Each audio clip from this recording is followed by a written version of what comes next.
Nargiz opa, yoshligingiz qanaqa o'tgan? Yoshligingizda qanaqa qiz bo'lgansiz? Men o'zi вообще yoshligimda shaharda qiziman, sentralniy. Birinchi maktabda o'qiganman. Lekin qiz bola o'rtog'im umuman bo'lmagan. Har doim o'g'il bola o'rtoqlar bilan o'rtoq bo'lardim. Biz paytda endi telefon, internet bo'lmagan, tomma-tom yugurib yurardim o'g'il bolalar bilan, langa o'ynar edim. 5 bolada katta bo'lganman.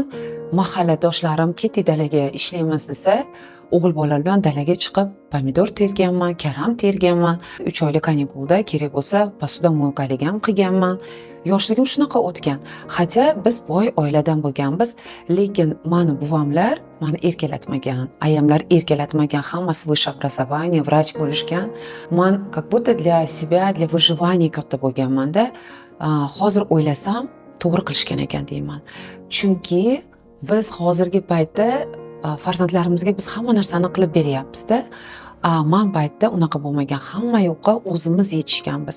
Sizlar o'ylaysizlarki, Nargiz opa, ha, shunaqa srazu mana bunaqa qimmat mashinalarda yuradi, o'zini klinikasi bor.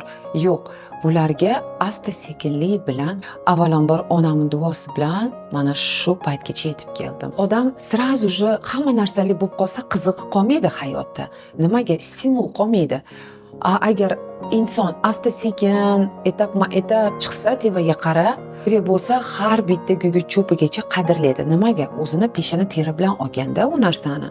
Men o'ylaymanki, hozirgi yoshlarim xuddi shunaqa bo'lish kerak deb o'ylayman-da. Hamma yoqda ota-onaga tashab qo'yish kerak emas-da. Ota-ona uy qilib berish kerak yoki to'y qilib berish kerak. Yo'q, ota-onaga ham kerak bo'lsa, harakat qilib yordam berish kerak. Shuning uchun ham hammaga bu go'zalliklarni ko'rsatish oson. Lekin bu go'zalliklarda orqasida turgan mashaqqatlarga sabr qilib, Allohdan so'rash, men deymanki, hammaga emas.